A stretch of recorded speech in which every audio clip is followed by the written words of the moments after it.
All right, let's get right into this. This is a 1963 Chevy Impala. It's already on bags, so no, I won't be going over how to remove suspension, install suspension, run system, nothing like that. This video is if you have a bagged vehicle, and it does not matter if it is universal gauges and switches or airlift performance 3P3H, does not matter. If you have a leak in your system to where you go home, park your car, and next morning 1, 2, 3, 4 corners are on the ground, this video is going over how to fix that. Every vehicle is going to be different. Every system is going to be different. If you did the install yourself or a shop, it could be really simple because you know where stuff is at, or you might be on a little bit of a chase trying to find stuff. But regardless, no worries. We're going to take a look first at how to go about, finding leaks, the stuff needed, and then from there it's kind of the same repetitive task. So right out the gate, right here on this system setup, we can see all these fittings hooked together going into the tank. That right there, in my book, is a problem. Seeing all the brass as compared to the back side of these gauges over here with some Teflon tape, I could almost be certain that we may have potential leak. It might not be big, but a leak is still a problem. So here on my little toolbox, we have generally what you'll need to fix this issue. Crescent wrench is what I prefer. The size of your foot might not need either a shorter one, depending on where you're gonna be working at. So I'll probably grab a smaller crescent wrench to loosen or tighten any of those if needed. Teflon tape, plumber's tape as well. If you bought a brand new system, more than likely you've been given one of these. If you did not use it, don't throw it away. This helps resolve these issues. And then, method all-purpose cleaner. This is the purpose for this now, but something with soapy water, Dawn dish soap with mixed water, anything along those lines. As long as you get something that's going to give you bubbles, that's what we want. Not necessarily to have bubbles, but bubbles to help find the leaks. So what I'm going to do, just because it is easier to get to than having to pull the back seat to get to that tank first, I want to see if I have any leaks right here at my convenience. If you have a 3-piece system, by the way, you're dealing with like a digital controller, so you'll be able to see, for example, if you set all your 4 corners to 100 psi and you left it overnight, and you see your front driver at 100, your front passenger at 100, but you see this other corner or any of the corners at 50 or 60 or at 0, that's where you'll know you'll need to start chasing to find that leak. Now in this case, since we're dealing with some very universal gauges, analog, this is set up on the rear, this is set up for our front. Now we can see right here, it's a dual needle setup, so we have an orange and a black. Orange and a black. It's for both corners in the rear, both corners in the front. I have this set about 110, so seems good. This orange is backed off a little bit from that, so could be one of two things, just because it's a very, standard setup. It may not be fully leveled out and aired up, but I do know that this front passenger definitely has a leak, so scratch that for now. But if you do notice that one of yours starts backing up overnight, check your corners, see where it might be. Same with a 3-piece system. If you see one of your corners has dropped significantly than the others, you want to chase down that corner, where that leak may be. But let me go ahead and get this camera set up, get some more light in here. We're going to take a look. I'm going to talk about some of this that's going on back here and what to look out for, and if any of these are an issue, how to go about fixing it, or what you need to do. Check it out. I have practically what would be considered the sun sitting in here, so I'm able to see what's going on the back side of the gauges. And my soapy water, Dawn dish soap, all-purpose method cleaner mix, whatever, to go ahead and find if we have any leaks in these connections from the airline to the fitting, to the gauges, to any of it. Now this right here applies to every part of the car that has airline, a fitting connection, whether it be, again, the bags, the tank, the compressor, gauges, if you had any aftermarket accessories, and so on. So you can see right here, rears and fronts are pressurized. If it's at 0, car would be on the ground. We are up in the air, so there is pressure in these lines.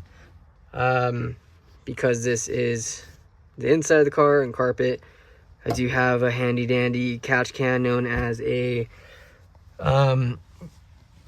Tupperware that has no lid. So that's now its new purpose. But right here, we're gonna spray, take a look, see. So we have some bubbles on here, but none that are foaming out of the mouth. So that is good news. You see everything's sitting pretty still on these first two. All the little bubbles evaporating and calling it quits. So this right here is pretty much all you'll have to do. Looking good so far. So talk about this real quick, and then I'll jump over to the other side of the car and spray those other two. Just to go over this, if we do have a leak with this portion right here, this airline going into our fitting, our shark bite connection right here, if you have any bubbles coming right out from this top right here, the best thing to do is depressurize your system. So in this case, if this is your front passenger 3-piece system, you want to bring down either the whole car for convenience or just that front passenger corner. In this case with the gauge, the dual needle. If it is the orange to this guy, I'm assuming it might be color coded, maybe. But you want to depressurize the system, push this tab in this way, and pull the airline out. If you have a leak on this top, your airline should have a straight, even cut across. If it's at like a 45 or kind of jagged, like someone chewed on it to cut the line, that may be the result of why we would be leaking up top. Between the tab right here that I'm lifting up, where my fingernail is going into, you have bubbles right out of this portion. You'll want to replace this fitting itself. Could be a failed fitting. And then right here in between, where we have a threaded portion, kind of just like this right here, going to the back of the gauge. If you have any bubbles exceeding out of this area, you'll obviously want to take this fitting off of where it threads into. And if it doesn't already have it, kind of like this back here, you'll want to add that Teflon tape. So at least for now, this passenger side, the rears technically are good, which I'm not surprised. Our main issue is that front over there anyways, so prep our spray bottle and set up the sun one more time. I'm trying to find a way to squeeze back here. Newer cars might be easier. These older ones, a bit more of a pain in the ass, but that's all right. So set our little catch can. We see right here, everything looks like it's Teflon taped, and unfortunately it's kind of a pain, but these airlines are facing the opposite way. You want to spray inwards on these, and then of course, you know, don't hit any electrical stuff, but spray all this, see what's going on. Make sure you hit the lines. Kind of just freelancing over here with what I'm doing. And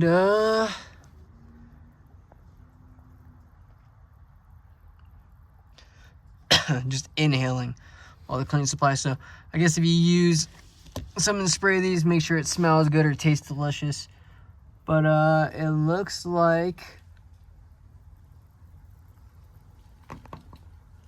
we are good So nothing bubbling out all crazy. It's always good news. So for the rears and the fronts with the gauges, we are in the clear. So that could mean what we'll have to do is tear out this back seat, check the lines going to the tank, and then also check the lines going to the bag. So yeah, that's what I'm gonna work on next real quick. None of the stuff that I had to do to remove the bag was anything of importance, because obviously every car is different, but it was the bag itself. There may be more. I don't know if you kind of hear any of that along this edge right here, but like I said, with your handy dandy purpose cleaner, bam. That is probably not as drastic of what you may see. You may see smaller like micro bubbles, kind of like these tiny guys, like a slower leak. But this right here is definitely a problem, and the cause of why this whole front passenger side of the car seems to be dropping pretty damn quick. So this is only like 60 psi. So may have to take a look, unfortunately, at some of these other corners off video, but something to keep in mind, you know, if you have a shop or yourself, you need to do the right application for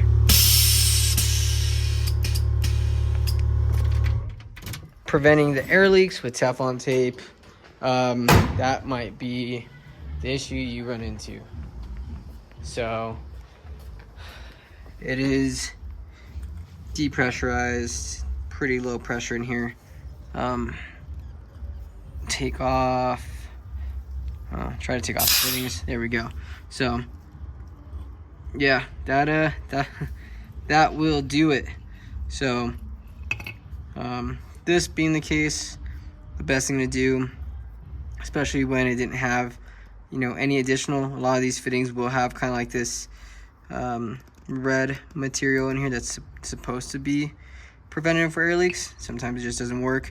Best thing you want to do anyways, like I said, is apply this Teflon tape onto here. So let me set up the camera real quick, and we're gonna go over the tricky steps of applying this Teflon tape. 3 to 4 wraps on the fitting is gonna be best to help seal this. We don't necessarily want this threaded all the way down. Some fittings might just be like, I guess, a square cut on all sides. Some of them might be tapered to where it's narrow towards the end, but it's like, you know, goes wider towards you get to the end of the threads. So do note that if it is tapered, you don't want to just run whatever fitting in and either crack or break something. So be mindful of that, by the way. Got a lot of the grime and stuff off of this. It's fairly clean.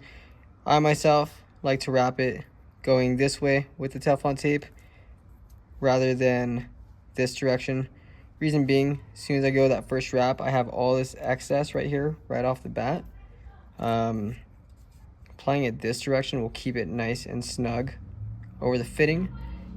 The other thing too, running this in, we're going clockwise to tighten it, so that you want to make sure that your Teflon tape applies towards that direction. So starting like this, going counterclockwise onto the fitting, since we're spinning this clockwise in, is going to be the move. So we got 1, 2, 3, 4, and then try and get a clean kind of, you know, clean cut on that, so you don't have any extra, like, I don't know, pieces hanging off. It just makes it a lot nicer. Run it around so it fits on the threads. That first initial run, I'll you know, as close as I can. Sorry, as close as I can. I'll keep the end of the Teflon towards the end of the fitting. As I do the second wrap, I go over it. Third wrap, go a little higher, or sorry, back down, and then the last wrap I go towards the end. So gives you a good starting seal down here, and then brings it up kind of higher, just so you have more all the way around. But like any fitting, this one's a little awkward. You always want to go hand tight, so you make sure you don't cross thread. that will be its own issue that, you know, you don't want to deal with. So this right here just swivels. Got me on that. But yeah, right here, hand tight.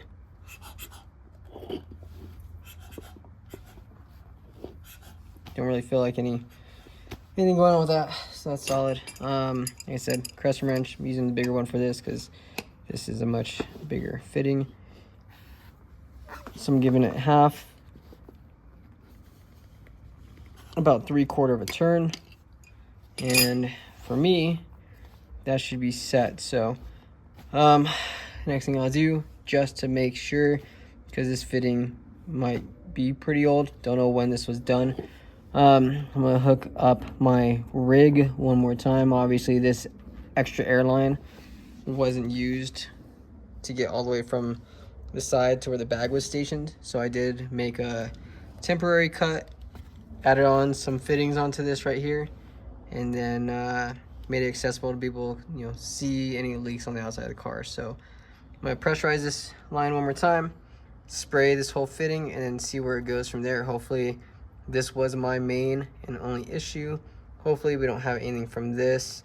If we do, then I mean at this point it's going to be replacing this whole fitting, which again, just pulling this out, Teflon taping a new one, and then making our connection to our airline. So let's see where this goes. All right, so quick, that is under 60 to 80 psi.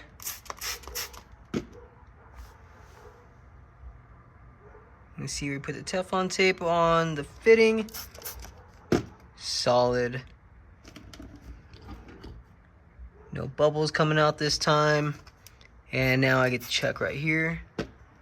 Run the face. Good stuff. So, again, the gauges looked good. That's a plus. This was its own problem. Now hopefully you are working on your own car and you did the install yourself, you know the process to get access to your bag. Hopefully if it's just, you know, complete to where it's on the strut, whatever, as long as you have easy access to this, that's all you need, because you want to make sure you see if you have any excessively big bubbles or these like tiny little micro bubbles that will just be continuously making its way out from where the fitting is. So I'll get this put back together, see how it does, and then I mean, with it getting dark, probably tear more in this tomorrow, work on removing the seat, and grab the light real quick. Hopefully this isn't making anyone nauseous, I apologize. So yeah, looking back here, we can take a look and see that our fittings either A, don't have like that red kind of layover, which even if they do, we just saw with the bag, didn't help do much. So stuff like this, we're going to be tearing probably all of this apart and whatever's behind this tank and redoing it all. So feel free, if you want to continue watching the rest of this to see what some of the other fittings and stuff look like. I appreciate it. Hopefully this did answer some questions, give you some insight, or just help resolve the problems that you had. So yeah, throw that back on, tear into this.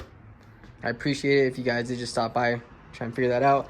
And I'll also make a short too and toss that onto the channel so you guys don't have to watch the whole video if not needing to. But otherwise, if this is something that you guys are dealing with all the extra kind of stuff like this, well, keep watching. As soon as I get this put back on and the car on the ground, that will be the next thing I tear into. It's the next day, got more light, thankfully. That is the case. Took a look through all the back of this, sprayed a bunch of these fittings. No strong leaks for what would be like the solenoids. All these fittings go into the back, so that's actually good news. Kind of surprised, but I'll take a closer look at those again one more time before I start patching stuff up. Now, did have that leak in the fitting going to the front bag over here, which was causing this whole front end to drop. Something to keep in mind, if you are running airlines through your car, through the chassis, through the interior, it's gonna be a tight squeeze, so bear with me, just getting underneath this. Please be cautious of where you run your lines. I'm actually gonna sneak around to the other side. Apologize for throwing the camera around all crazy. It's just not super easy to get underneath this car. So after throwing the camera all around here, you start sliding through underneath here. Perfect. All right, so apologize everyone, it's probably not the best thing to stare at on your screen, but underneath the car we have our airlines kind of just snaked all about. Some of them make sense, the direction.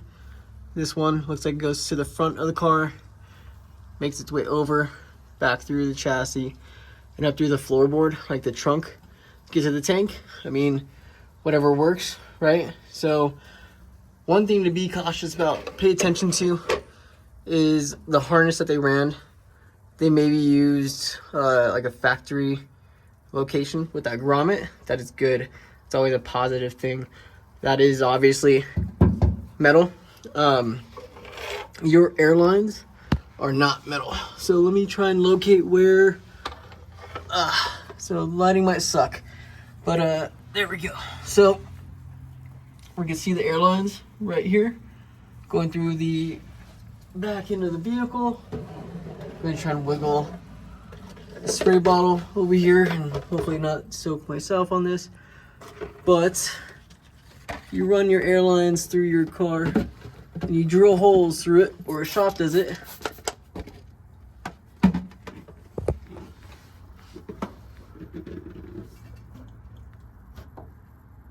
We can start seeing a slow bit of bubbles making our way through. Seems like that's going to be where a problem is as well. On this backside, it's super rough on the airline itself. So that being the case, these aren't secured with something like the rubber grommet right here. Your airline, just like plastic airline, just going to be grazing across the metal where it's cut, and it's going to start letting leaks shell out. So I'm gonna end the video right here. I'm gonna take care of this. Something that I would recommend doing is getting a rubber seal around this, make the hole a little bit bigger. That way this isn't just pressed against and rubbing back and forth on the body of the car. But best bet for this is either replace this whole airline from wherever your connection is to the bag, or you know, make a cut, run a new section of piece of a airline through here and new fittings. So yeah, thank you guys for checking in on this. And again, these tiny little micro bubbles, that is going to be one of the other things to look out for. So earlier in the video, the big bubbles, big leak, anything like this for small bubbles, I mean, that's going to be your other culprit right there. So appreciate you guys. Hopefully this didn't drag on too long. If you guys do need more help, information or like that with air suspension installs, diagnosing issues, stuff like that, please let me know in the comments, and I'm more than happy to start tearing in a few more different platforms and so on to you know, show how to take care of these kind of things. So good luck. Appreciate you guys.